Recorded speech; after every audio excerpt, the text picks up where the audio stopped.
उत्तराखंड के पहाड़ी इलाके में एक समतरा सा रास्ता है, खूनी मोड़। जैसे ही सूर्यास्त होता, उसका लाल रंग पहाड़ों के चेहरे को छूता और चारों ओर एक रहस्यमय चादर बिछा देता। दिन में भी लोग वहां से गुजरते हुए अपनी रफ्तार कम कर देते हैं, लेकिन असली डर रात 12 के बाद शुरू होता है। रमेश, एक अनुभवी ट्रक ड्राइवर, उस रात अकेला था। उसकी आंखों में थकावट और चिंता का मिक्सचर था। सीमेंट से भरा उसका ट्रक पहाड़ पार करने के लिए तैयार था, जबकि बारिश थम चुकी थी। सड़क गीली थी और उसके रेडियो पर चल रहा भजन एक अजीब शांति का एहसास कराता था। लेकिन वो जानता था कि खूनी मोड़ उसके सामने था।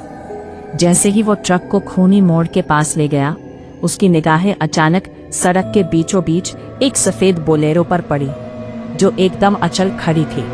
उस बोलेरो की हेडलाइट्स जलती रही, लेकिन अंदर कोई नहीं था।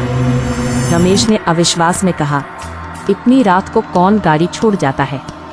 और उसने हॉर्न दिया, 1 बार 2 बार, लेकिन कोई हरकत नहीं हुई। उसकी धड़कनें तेज हो गई। जैसे ही उसने ब्रेक लगाया, बोलेरो की पिछली सीट पर एक परछाई हिली। रमेश का दिल जोर से धड़कने लगा। उसी पल एक तेज आवाज आई और उसके ट्रक का संतुलन बिगड़ गया। ब्रेक फेल हो गए और अगले ही सेकंड में एक भयंकर टक्कर हुई। लोहे की चीख, कांच टूटने की आवाज और फिर सन्नाटा। अगली सुबह स्थानीय पुलिस और ग्रामीण मौके पर पहुंचे। बोलेरो पूरी तरह चकनाचूर थी, लेकिन हैरानी की बात यह थी कि बोलेरो के अंदर कोई शव नहीं था, कोई खून नहीं, कोई सामान नहीं।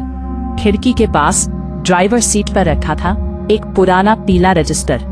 जब रजिस्टर खोला गया तो उसमें आखिरी एंट्री थी, दिनांक 14 जुलाई, स्थान खूनी मोड़, समय रात 12:15, ट्रक से टक्कर, सभी की मौत।